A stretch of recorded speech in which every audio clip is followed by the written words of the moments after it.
Okay, sweet man. Well, cheers for the interview, Paul.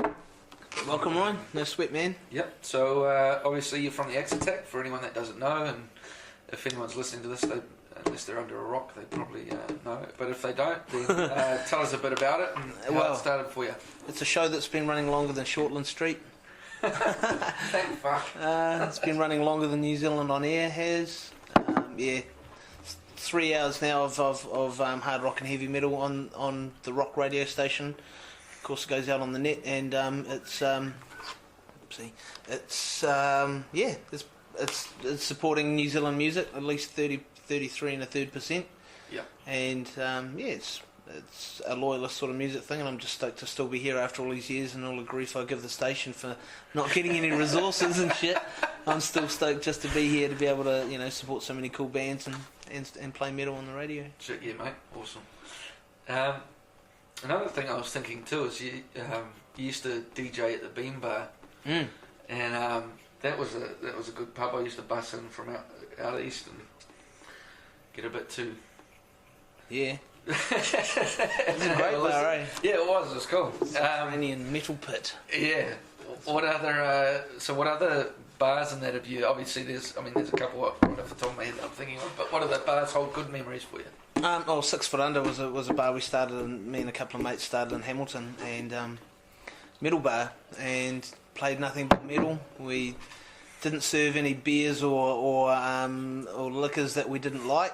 It was it was a real passion-driven thing, and we got a really good crowd. We were open for about 2 years, but long and the short of it, the cops wanted us out of there, and the council wanted us out of there. The casino had come to town. They were trying to upmarket all the main street, so all these other bars were given al fresco, licenses to have al fresco blimmin' diners and shit like that, and we just had to fight and claw for anything we got out of them, and they just basically wanted us out of town and targeted us until we couldn't keep it going anymore. But we had some great days, man. We had a lot of fun in there, and proved that when we were setting up, a lot of the other bars had told us, you're gonna have trouble, you better get a good plumber, you'll be replacing one toilet a week, because we replace 2 toilets, a toilet every 2 weeks or so. And we had no vandalism in 2 years, man. We had one hole punched in the men's toilet door, and the guy who did it came back 2 weeks later and apologised and offered to fix it. Yep. And he said he just did it because he was in a shitty with his girlfriend. He felt bad for the last 2 weeks. Oh. But and no fights, no drink spikings, no stabbings, no blooming bottlings, and yet we'd watch the trendy bars 2 doors down that just seemed to get away with anything. The fucking ambulances coming and going every week, Yeah. So it made me very proud of the metal community and the way we ran the place, and the way people, you treat your punters with respect, and they treated the place with respect, Yeah. And we didn't have a dress code. You could come in jandals and freaking shorts. We didn't give a shit, It was an attitude code. That's the way it should be. Yeah, and it worked. It worked really well. Except the council and the cops, they didn't like it. They didn't want metlers, bogans in town, and saw it as a threat. To the look they were going for in the central city. All about the haircut, mate. It's all about the haircut. Yeah, you can't win.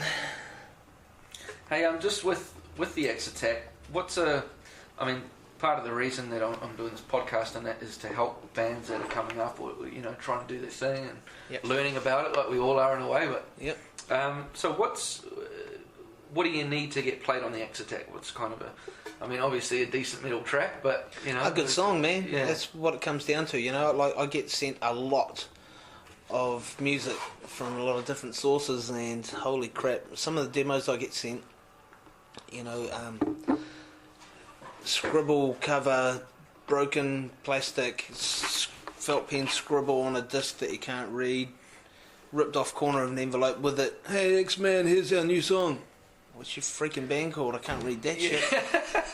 I get sent a lot of stuff, so it's really gotta look like the band's serious, otherwise it just kind of goes on my pile of things to listen to next month or the month after. Yeah, and that's the thing I was going to say is what do bands do wrong when approaching the show? But he's pretty much answered that. Yeah, you got to come across that you give a shit about your product, your band, and your sound. Like I've had bands that have recorded really badly. I've pushed play and oh no, drums recorded in the toilet, Oh, the guitar's out of tune, holy shit, you know. Yeah, Saint Anger was a good album. But no, I'm talking about local demos. And then the vocals come in and boom, that's how I first met Slipping Tongue. Oh yeah. Yeah, man. Yeah. Jenny's voice. I heard Jenny's voice and I thought, holy crap. Yeah, so it's just got to be a good song, and it's got to have that X factor about it. I hate to use that word now, that term, because it's been filthied and sullied so badly. But yeah, that's what everyone's looking for, that X factor, and definitely, you know, that's what I look for when I listen to stuff. Yeah. But first, it's got to catch my eye, because I get sent. I'm never going to live long enough to listen to all the CDs I've been sent. Yeah. Even if I didn't get sent another one tomorrow, you know, I'll get some months it's 100 CDs a month turn up, and from all these different labels all over the world, and there's some really vile and vulgar stuff, and there's all sorts of Greek folk metal and Italian animal metal. You must love it on the days when you're just tired and had enough, eh? Oh. Well, there's always something new to bloom and grab my attention. Yeah. But, you know, if I can't pronounce the name, you're going in that pile. Fuck, I mean, even if I like that, if I put that on and really like it, I don't know what you're called. Here's some... Fuck, what is, you know? What is it? Yeah. Yeah, so presentation's a big thing, and the bands have to look like they give a shit, you know? Yep. And a bit of effort, you know? Cool. Same as any employer or anyone you're trying to impress for anything, you know? Yep. Most definitely. And sure, I mean, speaking about working with musicians and that, I mean, you've had the dream of metalheads all over the country sitting there on their deck going, fuck, I'd just love to talk to fucking Kirk Hammett for a day, or, you know, like, who's two of the highlights of you? What have been some really good chats that you've had with, you know, your heroes? Or yeah, there's been a few. Lemmy, definitely. What a crack up. Yeah. We left the strip bar in Auckland here, and he wanted to go to the casino, and I'd never been to the casino, so I didn't really know what to expect, you know. And we were walking down the road a bit, past all these giant AO posters that said "The X Attack presents Motorhead," and it was me and a good friend of mine that he was the vocalist of my first band ever, Tyrant, years ago. Yeah. And we're still best buds, you know. And I'd blimmin' got him in as well, and it's just us two and Lemmy, and we'd been blimmin' drinking a few jacks in the strip bar and stuff, and shooting the breeze, and he was awesome. And then we're walking down the road past these giant posters, me, Lemmy, and my mate Woody, and Lemmy said, should we get a cab? And I said, no, my car's just round the corner. That's my wife's little Mitsubishi Galant. So I hold the door open for Lemmy, he hops in, we jump up. I'm thinking, fucking Lemmy's in my car. This is so cool. And I was just so Lemmy, what kind of car do you drive at home? And he goes, drive? He says, I've been driving since 1964. And I says, why not? And he goes, I've just been too drunk. Yeah. It was such a crack up. Steve I was really cool. The Tea Party were awesome guys to hang with. The guys from Down, Philip and Selmo, got on real good with them. But of course, the very, very top would be Diamond Vinny. Got to hang with those guys on a few occasions in a few different places, and just freaking what you see on all the videos is what you get. They're just awesome, the realest human beings ever, eh? Yeah. You know? And that's kind of, you know, as a musician, that's what you do sometimes. You think you wouldn't want to just meet. I mean, you don't want to shake their hand and go, "Oh, you're so great." You just want to have a chat, you know, and kind of say, "Oh man, like your music." Sometimes it's really hard, though. You know, it's like it's like you're in the presence of greatness, and it's like I'd rather just shut up than to say something really dumb. And you know, it's hard to speak sometimes. Yeah. Dave Mustaine rang my house one time. Yeah. It was a bit of a crack up, and my kids were quite young, and my son Jake answers the phone. He was probably about 9 or 10. He goes, "What? Hang on a sec, Dad, it's Dave Mustaine on the phone for you." I went, "Yeah, good one." I went, "Yep." And it was Dave Mustaine ringing from up here. But he was a really cool guy, man. Yeah. Ingvar Malmsteen, I was shit scared before I talked to him because I thought he was going to just rip me to shreds. Hell of a nice guy. Dave from Drowning Pool. Yep. The vocalist that died, Dave Williams, he was a hell of a dude. Yeah, there's heaps. When the drunker I get, the more I remember. Have you found it though? You know, once you chat to them, and that, I mean, most of them must have been cool. There's very people cool. Once there's a couple that have just bummed me out, and it's like, oh, I wish I'd met you. You're a dick. Yeah. Yeah, there's been a couple of them. Yeah. I suppose it's like anything though. You always get those one or two, and the thing is, you remember those. You know, it's like when I teach guitar, you kind of play in that. But if you get a couple of people that come and they're just not nice people, or they've got a chip on their shoulder about something that they don't have to worry about. Yeah. You know, it's like you remember. It's easier to remember the negative shit. It is. Yeah, It is. It is. And you're currently in Devilskin, which is a great band, and got some. I mean, it's kind of like it's like the New Zealand Partridge Family. Because we've got my son, and because Jenny's now pretty well hooked up with my brother-in-law, so she's like my sister, and Nell's my evil twin. It's like, it's the Partridge Family, man. And Nell was, just for listeners that don't know, he was in a wicked band called Chugganaut. Yeah, too. Very cool band. Yeah, I was actually in the Battle of the Bands with them back in the day, about 2003. Right. But they were one of the bands that I really took notice of. You know, yeah, they worked real hard, man. Sound. Hard to find a band that worked harder than them. And they just had that heavy kind of groove as well. Yep. Just decent riffs, not just all mindless stuff. You know. But yeah, so what's going on with Devilskin?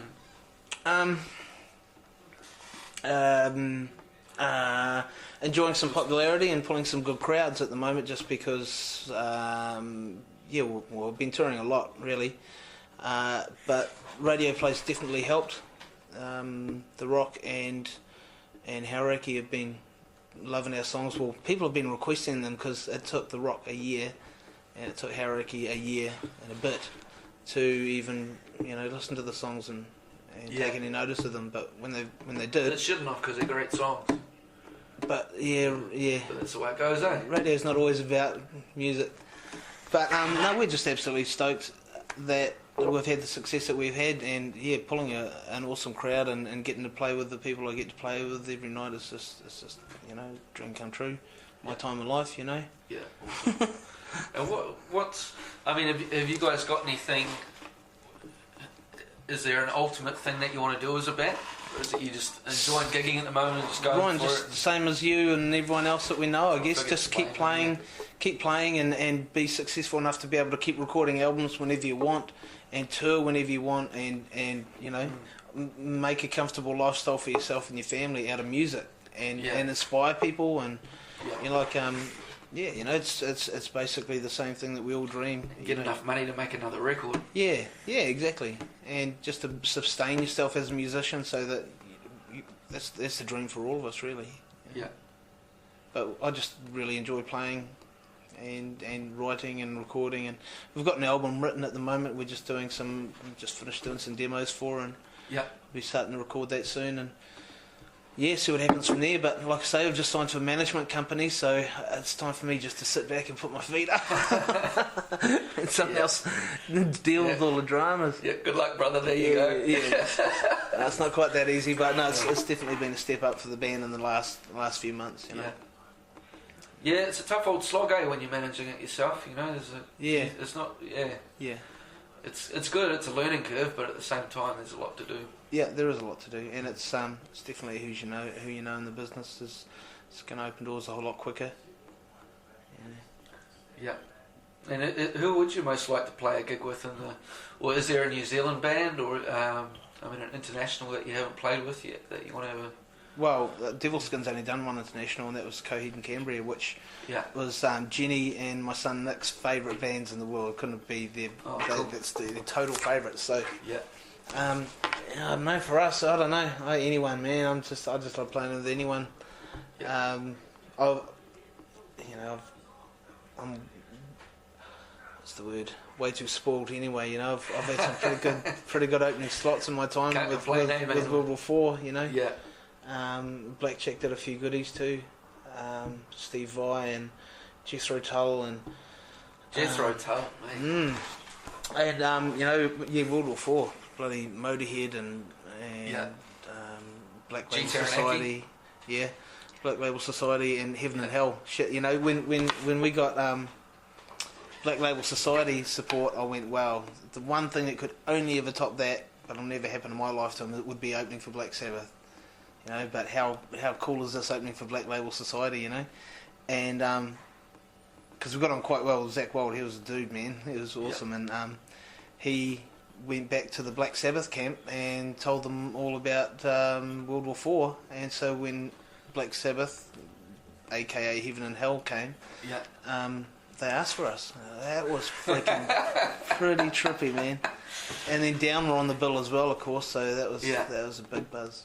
Yeah, that was a good gig. So yeah, it doesn't get any better than that. And I feel spoiled, and I shouldn't get any more support slots in my life. I've had enough for 20 bands, and I think that sort of stuff kind of should be passed around. You know. It sucks when you see the same bands getting all the support slots all the time. You know? Yeah, I know that feeling. Yeah. And I like to see a new band do stuff. It's good to see. I've never heard of them. Bang. So it's wicked though. I mean, it's good having new bands, but also you got to have that quality there. Yeah. But it doesn't need to be the same band that's been supporting everyone that's come through for the last 10 years. Yeah. Now, that Heaven and Hell was a good show. After listening to Dehumanizer every day before school and that. Yeah. Mean. Yeah. Got paranoid halfway through it though, because I think someone did a smoke bomb. Yeah, they did. Yeah. And that set me off. I was like, what the fuck's going on here? Oh, no, that sucked, man. And we didn't get, what was it, Neon Nights? They didn't play. Yeah. With Die Young. Yeah. And talking about music and that, I mean, you've just been on the Kiwi Hit Disc. We just got on the Kiwi Hit Disc, which is really good. It'd be good to have some decent rock on there. Yeah, well, I think there's a few. I think For It Will and Blacklist are starting to get a bit of a showing, Yeah. And hopefully over the next couple of years, I mean, it'd be great, just personal opinion, to see some kind of raw kind of rock out there as well, real raw rock and metal. Yeah, well, there hasn't... New Zealand hasn't really had a big gutsy blooming rock band out front for a while. That had like a whole, I guess, but I like what Jenny does, and I think she's got a lot to offer, and she just goes off forever. Great singer, man. She's just got the X factor. She's got a lot going on, and people freak out when they hear her voice. Yeah. And there was that rumor about you being rejected for funding because of devil horns or something in one of your videos. No, that was a TV station. Oh yeah. Yeah. Who didn't want to play the video because they had devils in it. Me and were dressed up as. I've heard that you can't smoke now in videos and you can't. Well, the whole thing was bullshit. I mean, look at Tenacious D. Hello. Yeah. Just because we didn't. AC/DC. No. Yeah, exactly. But Tenacious D with what's his name Dave Grohl playing the devil in that. It's the same kind of deal, except not on the big blooming budget scale that he did. But me and Nail painted red with devil horns on, and they went, we can't play that. So possibly it's because your devils that won't bring enough cash to the table. Who knows, man? No, because we weren't blooming up the right bums at that time, or anything or whatever, and it was just the industry. Just they had no time for us. Okay. That's basically how it went. That's a bit of a bummer, but I mean, the song did so well on its own anyway. So YouTube have had 500,000 hits on it, yeah. Yeah. 200 and hang on, what is it? Yeah, 200 and something thousand, not 500,000. 200 and something thousand hits on Little Pills already. Starts with a good riff too. All the guitarists out there starts with a decent riff. Just a bit of simple guitar, man. Just rock, just all blooming easy rock.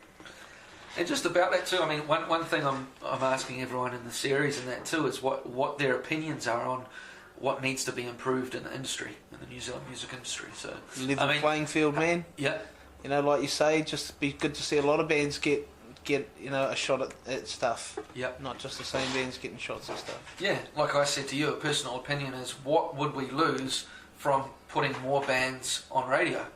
Nothing. Well, see, the thing is, like New Zealand On Air's mandate is to put more New Zealand music on air, right? And obviously TV stuff on air, but it's not saying pop music; it's saying music, and so, but it's only pop music that's getting the push. So we just need to just level the playing field a bit. There's not just make more opportunities available for more genres. Yeah, I'd say would be the Kiwi metal bar getting canned off Kiwi FM. That's pretty stupid. That's not doing anything good, positive for the industry. No, the thing that I feel, there's some great points about the industry too. I mean, we can't just sit back and bitch about it. So, but I honestly can't see why supporting more bands wouldn't that grow the industry in the long run, rather than cutting them off. Yeah. I mean, it's my view, but I think Australia's got a kind of a good thing going on with. They've got like a muso dole sort of thing, where they encourage.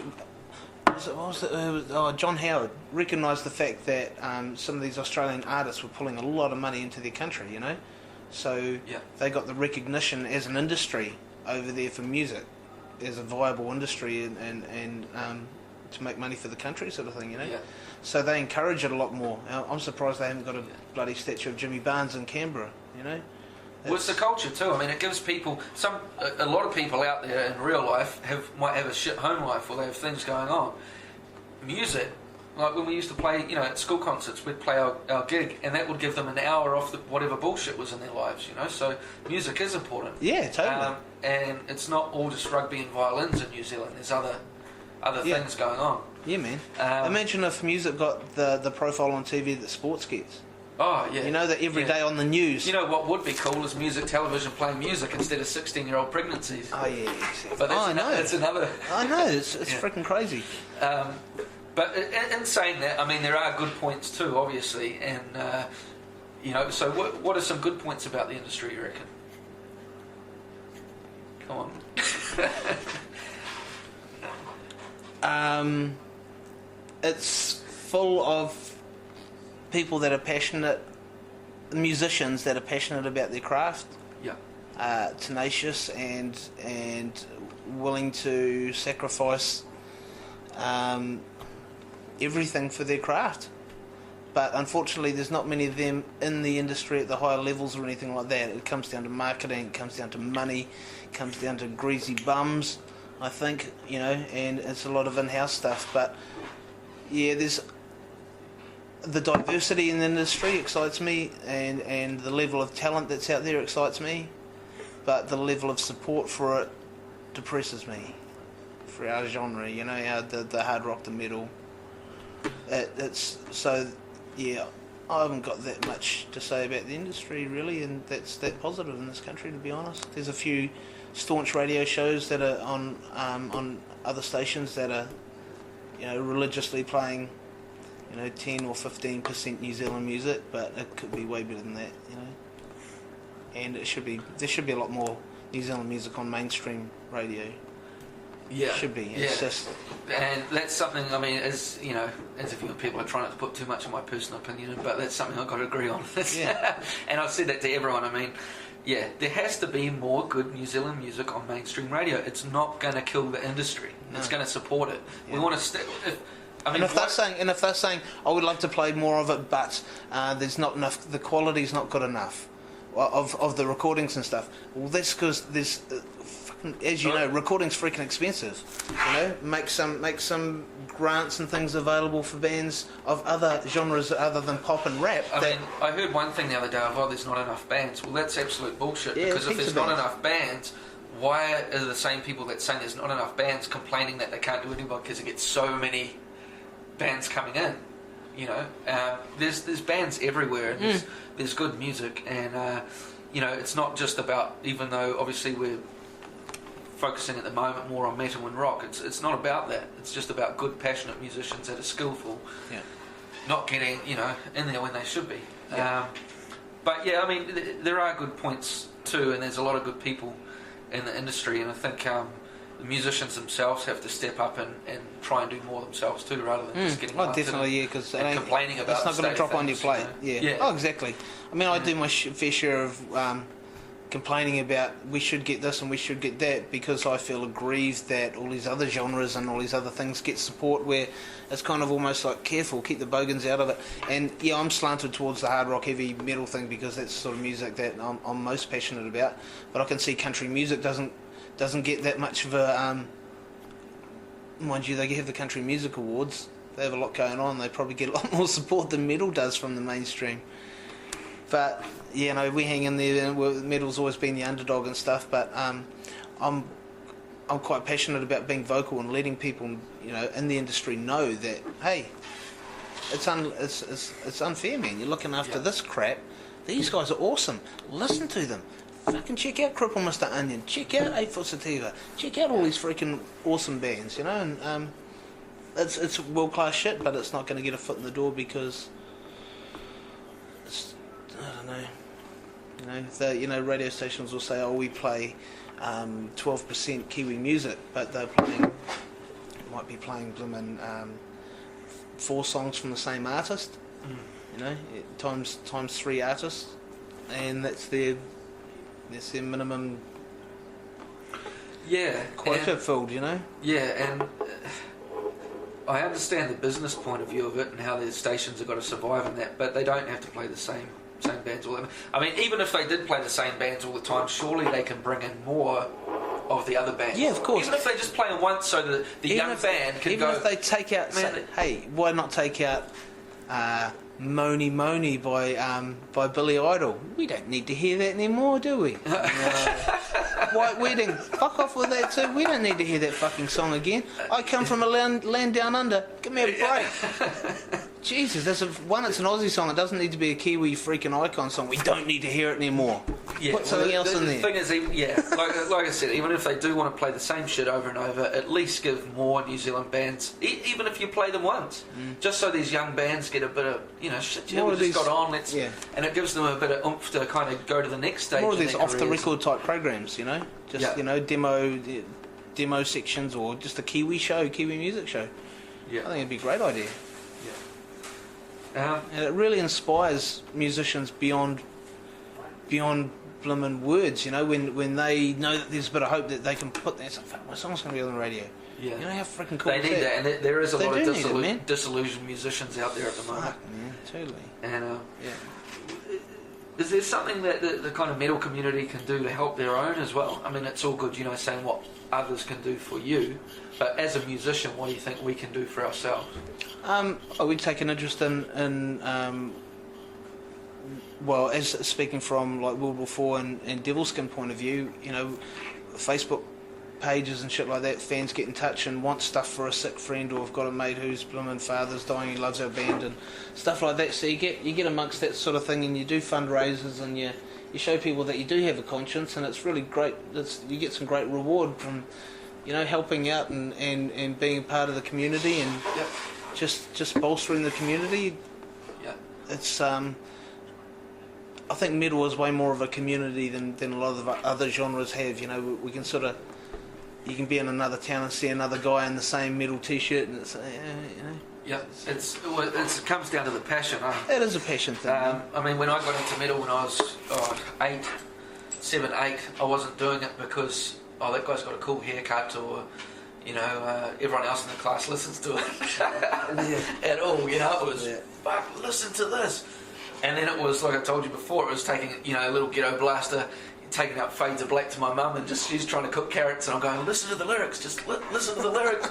yes, Ryan, But it's that level of passion that, you don't get that as much with a lot of the kind of, the let's put on the fake smiles and do the music of the moment type deal.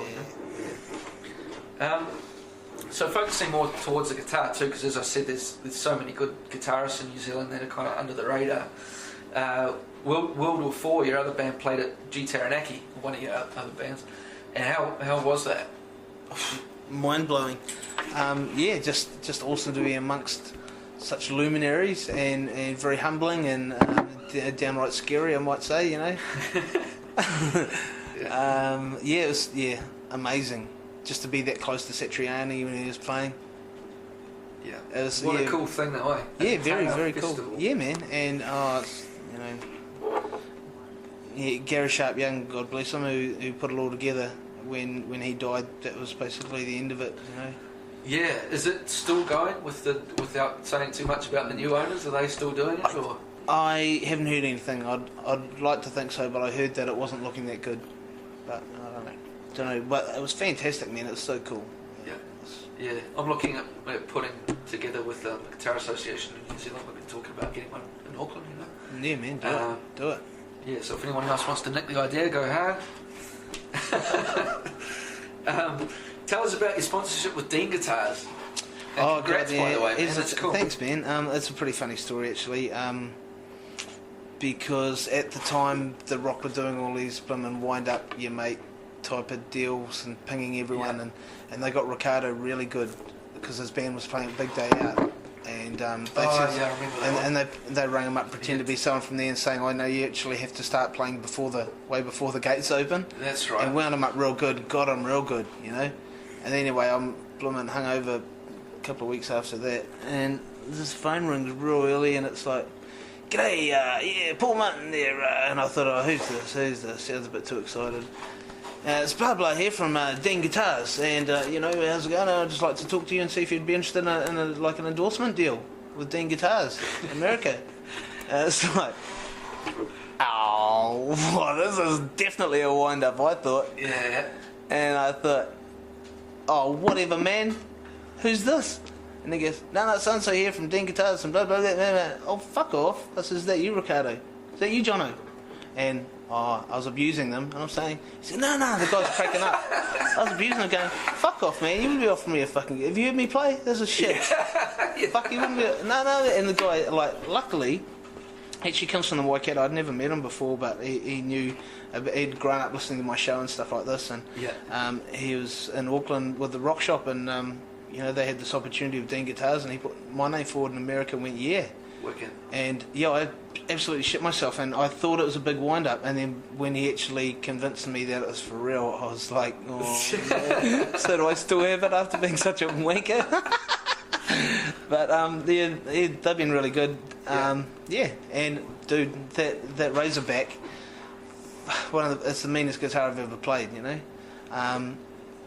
The dime bucket pickup just blows me away. I don't use distortion pedals and never have, you know. I just use the Marshall amps and. I'm the same, man. Straight through the amp. I always say, if you can just sit down and actually work out what the hell's going on with the amp, I mean, they're made to get a good sound out of them, mate. Yeah. So. And what's better than a good guitar sound?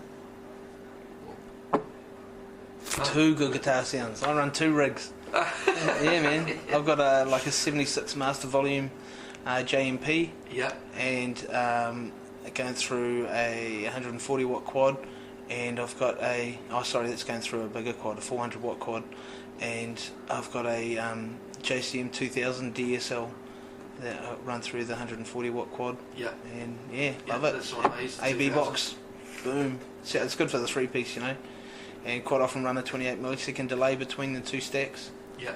Just to give it a bit of width, you know, but.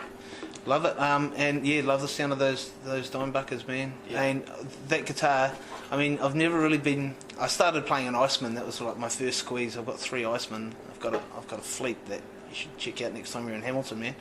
But I've never been one for big spiky metal looking guitars. And then when I got the Razorback, it was like, fuck, I would look awesome if I was about 6'3" playing this fucking thing. So I kind of look like a stick playing a star, but it's such a great guitar. I just absolutely love playing it. Yeah.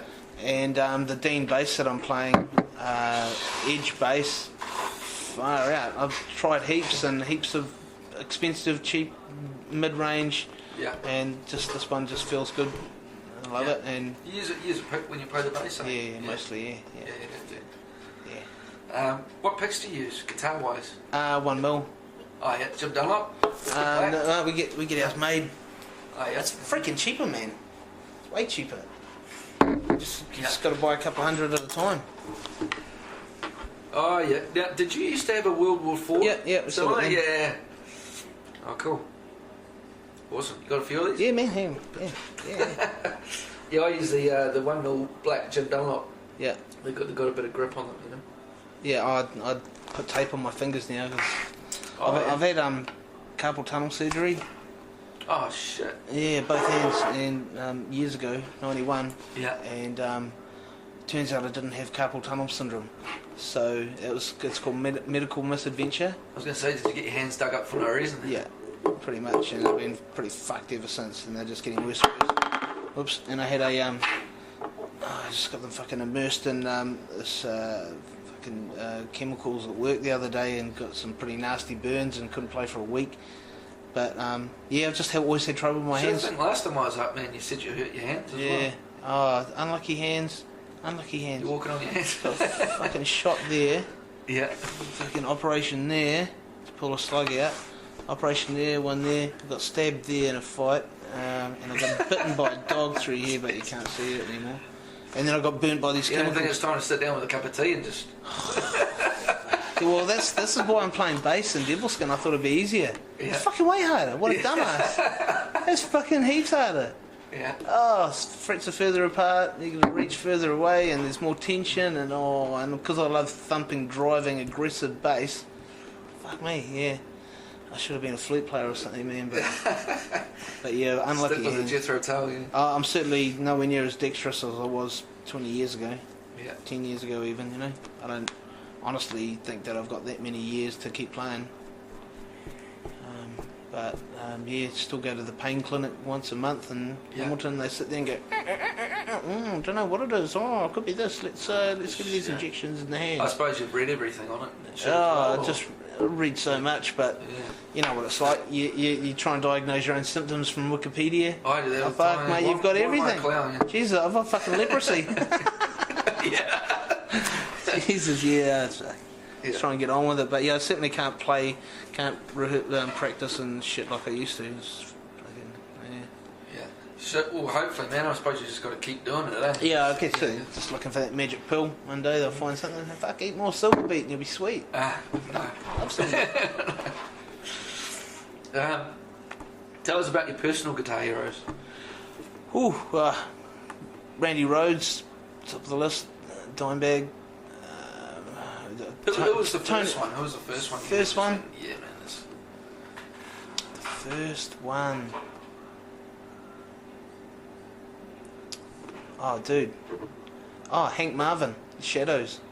Oh, yeah. Yeah, heard some of that when I was a wee nipper. Loved it, man. Buzzed out. Just loved that couple of songs that were real in minor keys and just sounded... Have you heard Lynn Ray? Does Rumble? Yeah, man. Similar, eh? But a bit more distorted, you know? Yeah. Back in the day, Amazing. This,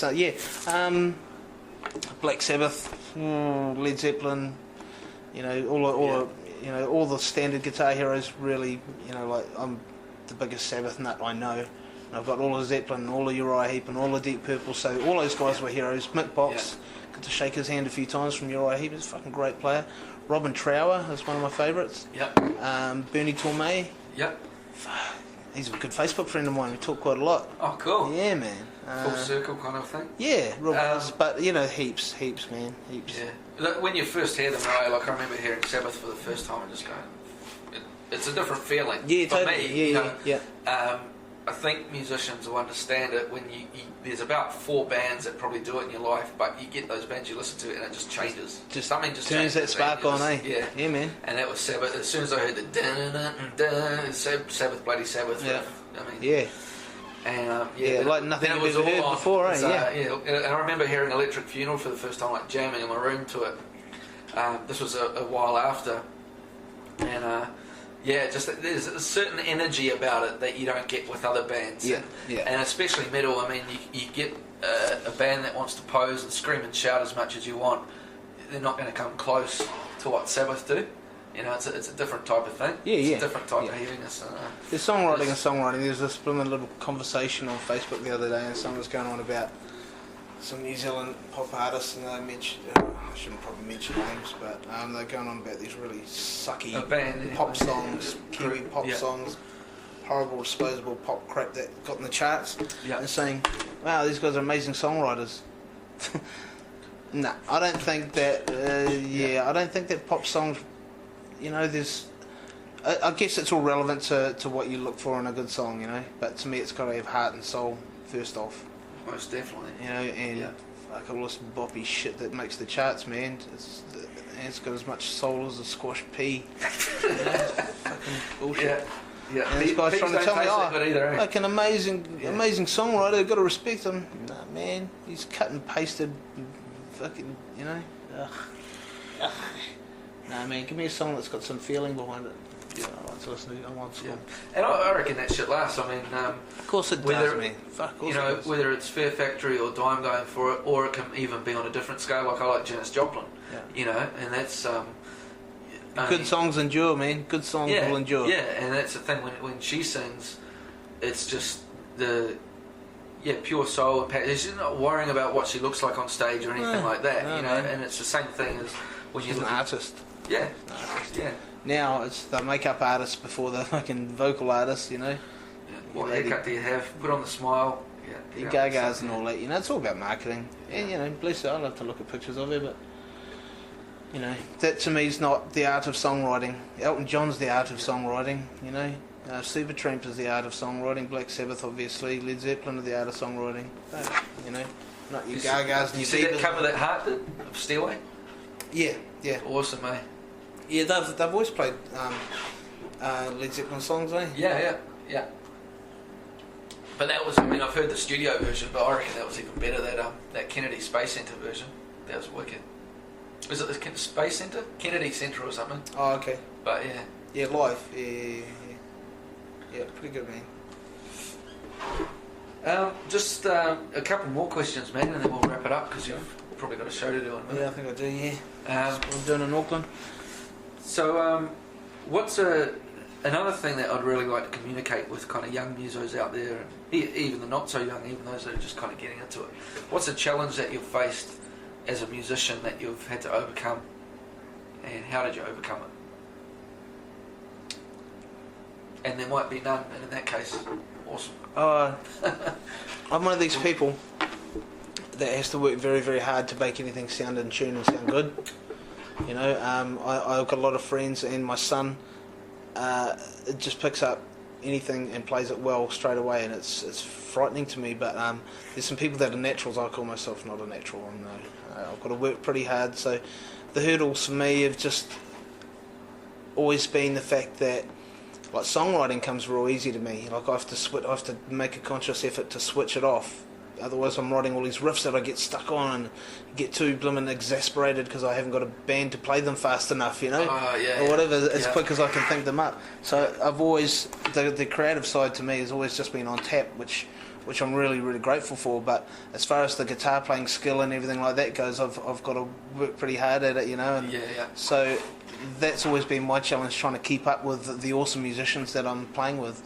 Yeah. But that's a good challenge, though, man. Oh, it is a good challenge, and it's a tough one, and I've ended up compromising with, you know, I'm hardly a flashy player or anything like that. I like to keep things solid and straight and just big and loud rather than too, you know, widdly. But I love widdly players, and I love watching them and stuff. But yeah, I've kind of adapted, so I guess that's a bit of a challenge that I've had to overcome, and also the bullshit that I've had with my hands has really been a big part of that. Yeah. And the other thing, I mean, just being a pariah because you're a metaler, you know, and just having the dogged determination to carry on when, damn, the singer left because his girlfriend doesn't want him to be in the band anymore. The drummer would rather fix his car than play the drums, and the bass player, no one can find him. Shit like this, you know. So with these, we have in us musos, man. I mean, Wayne Elliott, when before I joined Nightshade, I was playing in my very first band, Tyrant, and we used to go see Nightshade play. They played in Wellington a couple of times. Absolutely fucking blew us away, you know. They were doing Neon Nights. Yeah. They were doing a few covers in the early days, and heaps of wicked originals, but absolutely blown away. I remember getting all matey with them, and I joined them a couple of years later. But Wayne was telling me, he says, I was going on about Tyrant, and you know, wish we were this, and wish we could get this happening, and we're not that flash. And he goes, dude, he says, if you've got a band, a bunch of guys together that gets on as well as you guys do, you know, we're all, you know, best mates, living the dream at 18 years old, you know, we're in a metal band, and just absolutely loving what we're doing. He says, man, if you can find a bunch of people that all want to do the same sort of music, that can all put their time in so you can make a band, he says, that's a fucking huge accomplishment, man. Don't ever think it's not a big accomplishment. If you can get that going and other people like your music, he goes, it's a fucking miracle, you know. But seriously, man, it takes a miracle to pull it all off sometimes, you know. Yeah. It really does. But you got to keep working at it, and you got to keep believing in it, and you got to not give up. I've seen so many awesome bands just fall by the wayside because of one or two errant members flake off, and then the band's screwed, you know. They'll never find a guy to replace. It only takes one wheel off the coal. Yeah, of course it does. So we're all relying on each other, and it's a hard ask, and the older you get, the harder it is, because everyone's got more responsibilities with their kids and stuff. And I've always found drummers were the hardest ones to keep excited, you know, keep them into it. But I didn't have to worry. I've grown my own now. Yeah, yeah. From soul. And does he get grounded when he outplays you? Yeah. Off to your room, son. Yeah. But there's lots of challenges. Just being in a band's a fucking challenge. But it's also the most satisfying thing. A bloody challenge. It is, but it's also the most satisfying thing we're ever going to do. And you know, just for that one spark where we feel that fantastic moment and that right note is hit and that we get that big buzz. You might only get it one or two blooming moments in a gig, but holy shit, it's all worthwhile. You know? Yeah. And there's nothing that beats it, man. And when you don't gig for a while, it's like a big part of your life is dying. You know. Yeah. You need that buzz. Yeah. And I still feel like I've got a lot of songs in me that need to get out. You know, and a lot of things I want to do with my music. Yeah. You know. So. That's cool. And so what advice would you give for any musos? Is it along those lines, I suppose? Or man, just be tenacious. Yeah. Be diplomatic, because you're going to have to deal with assholes every step of the way, whether they're in your band or outside your band, or you need your band to play at their venue or whatever.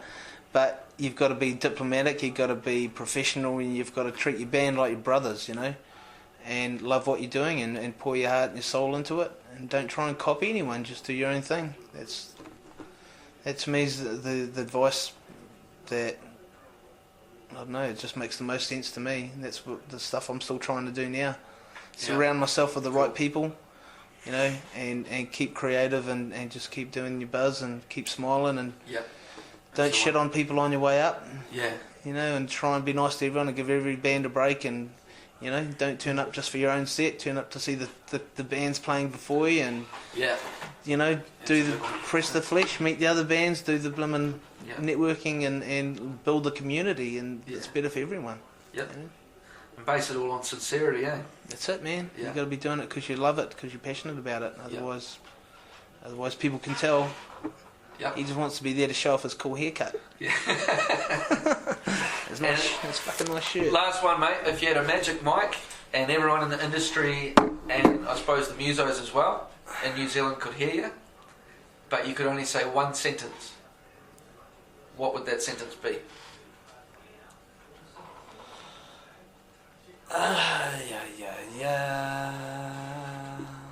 Share the love. Share the love, man. Thank you very much, mate. Sweet.